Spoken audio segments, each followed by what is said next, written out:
السلام عليكم. بلا شك كنا في الطفولة ديالنا غنكونوا شفنا القصة د علاء الدين وكيفاش لقى المصباح السحري اللي غيحقق ليه جميع الأمنيات ديالو، واللي منهم يولي أمير ديال مدينة أغرابة. ولكن الناس اللي غنشوفوا في هذا الفيديو ما غيلقاوش المصباح السحري، وإنما غيلقاو علاء الدين براسو. والطلب ديالهم ما كانش أنهم يوليو أمراء ديال شي مدينة خيالية ولا شي حاجة من هذا القبيل، وإنما غيطلبوا منه السيطرة على العالم. وهذه قصة حقيقية وماشي من وحي الخيال. شكون هما هاد الناس؟ شكون هو هاد علاء الدين؟ كيفاش لقاوه؟ وكيفاش استطاع يحقق لهم الأمنية ديالهم؟ خليكم معايا وتانسطالها، حيت الإجابة غتكون من بعد هاد الانترو الخفيف.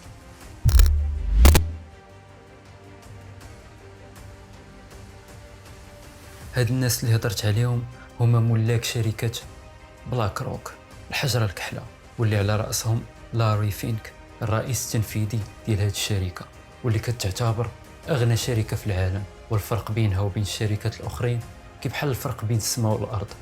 وراس مالها فات 10 تريليون دولار ومازال كيتزاد، وهذا الرقم كبر من الميزانية ديال أي دولة في العالم ما عدا أمريكا والصين.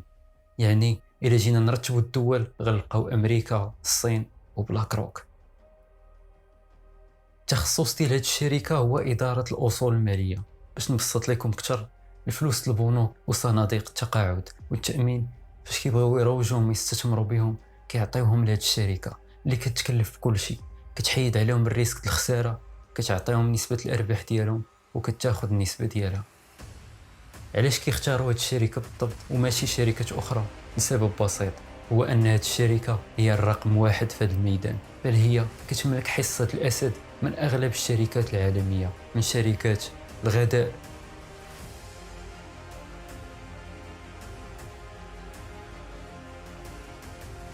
النقل، الطاقة المتجددة، النفط، الدواء، السجائر، الماركات الملابس، التكنولوجيا،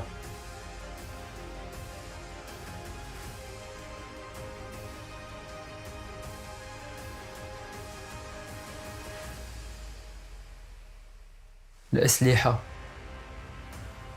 الإعلام. واللي طاح لك في بالك غتلقاهم حاطين يديهم فيه، يعني أخطبوط في سوق الاستثمارات. هذا الشيء عطيهم واحد القوة وسلطة كبيرة في العالم، لدرجة أنهم كيوجهوا الرأي العام عن طريق الإعلام. وفي الغالب التحكم ديالهم في الإعلام هو اللي كيخليهم ديما في الظل وما يعرفوهمش الناس، وكيتلاعبوا بالأسواق كيف بغاو، ومحاول قاعدة العرض والطلب اللي كيتمشى على الاقتصاد. وهاد اللعبة الاحتكارية ما كديرهاش بلاك روك بوحدها، وإنما كديرها حتى شركة فانغارد وستيت ستريت وشركات أخرى. ولكن الغريب هو أن هاد الشركات ما متنافسينش مع بعضياتهم للأسف، وإنما شارين حصص في بعضياتهم ومستثمرين في بعضياتهم، يعني كتجمعهم طبلة وحدة. والفضل كامل في هاد الشيء كيرجع لعلاء الدين، مول المصباح السحري اللي قدر يحقق هاد الشيء كامل. هو مازال شاب، يلا تكون عنده شي 34 سنة. هو الابن المدلل ديال لاري فينك، وخلى هاد الشركة تولي أقوى شركة على وجه الأرض. وباش نعرفوا القصة د علاء الدين وكيفاش جا لهاد الدنيا وتفاصيل أخرى غيخصنا نرجعوا لسنة 1980. ديك الوقيته كان لاري فينك محقق واحد النجاح هائل في مجال السندات المدعومة بالرهن العقاري في شركة فيرست بوستون، وكيصور الملايين واكتسب شهرة كبيرة في هذا الميدان. هذا الشيء خلاه يقرب يولي أصغر مدير إداري للشركة في سن 31 سنة. كل شيء كان مزيان حتى لسنة 1986، وبسبب خطأ في الحاسوب المكتبي ديال لاري غيخليه يقوم بمضاربات خاطئة، واللي غتكلف الشركة خسارة بقيمة 100 مليون دولار. و100 مليون ديال ديك الوقت ما كانت سهلة. هاد الشيء غيخلي لاري يتحول من نجم ساطع في سماء الشركة لمنبوذ غير مرغوب فيه، حيت خرج عليهم وحتى واحد ما حامله، هما ساخطين عليه، هو ساخط على داك البيسي اللي خرج عليه. داكشي علاش غيولي يحلم انه يصاوب شي كمبيوتر خارق اللي يدير المخاطر ويستغل الفرص اللي في السوق بلا اخطاء وحسن من اي واحد على وجه الارض. وفي 1988 غيقرر لاري فينك يفتح شركة جديدة واللي هي الحجرة الكحلة بلاك روك، وغيستعان بشوية من أصدقائه المبرمجين اللي كانوا خدامين معاه باش يحققوا ليه الحلم ديالو ويبرمجوا ليه الكمبيوتر اللي تيحلم به واللي تيخدم بالذكاء الاصطناعي. داكشي اللي غيديروا نيت وغيعلنوا على ولادة كمبيوتر جديد تحت اسم علاء الدين. هذا الاسم الغريب هو اختصار ديال المهم علاء الدين في 10 سنين الاولى ديالو كانوا تيشارجيوه بكاع المعلومات اللي غيحتاج، سواء على الاصول، تحرك الاسعار، المخاطر، واي حاجه على سوق السندات العالمي. وفي 1999 غيكون علاء الدين ضرب 11 عام وغيولي ذكي لواحد الدرجه ما كتصورش، وغيولي يعرف الصفقات الخاسره والصفقات الرابحه بواحد الدقه اللي كبيره. هادشي غيخليه يولي ذكي بحال باه وغيرد شركه بلاك روك شركه تريليونيه. هاد النجاح كامل غيخلي لاري فينك يبدا يفكر انه يتوسع من سوق السندات العقاريه ويبدا يشري شركات اخرى متعلقه بالبورصات، وهو عينه غير في البيانات او الداتا ديالهم باش يوكلهم لولده علاء الدين اللي ما تيشباش. وهنا غتبدا حكايه استحواذ البلاك روك على العالم بمساعده علاء الدين. وفي 2008 وقبل ما تولي عند علاء الدين 21 سنة ومن سخرية القدر غتجي الأزمة العالمية اللي بدات في أمريكا واللي سببها فيرست بوستن اللي كان خدام فيها لاري لعقلته. صراحة هاد الشركة رائدة في مجال خلينا نضربوا الأمريكيين. الحكومة الأمريكية والبنك الفيدرالي غيلقاو راسهم قدام مصيبة لا مفر منها. شكون اللي غيفك ليهم هاد الوحلة؟ لاري بطبيعة الحال. غيعيطوا ليه، غيستعانوا بعلاء الدين باش يوريهم شنو هما السندات اللي يبيعوا وشنو يخليو باش يسلكوا راسهم من هذه الازمه. وداك الشيء بالضبط اللي غيوقع. وليومنا هذا قليل اللي عارف باللي امريكا تعتقات من كارثه بسبب روبو.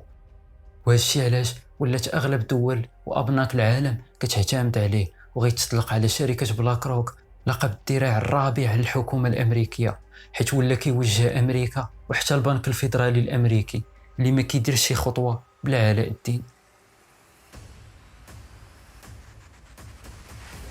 وحتى من الصين اللي هي عدوة امريكا ولات كتعتمد عليه وكتعامل مع شركه بلاك روك.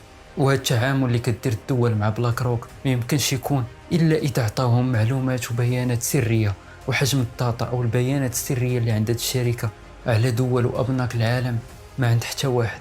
خلينا من داك التخربيق تيك توك وامازون وفيسبوك.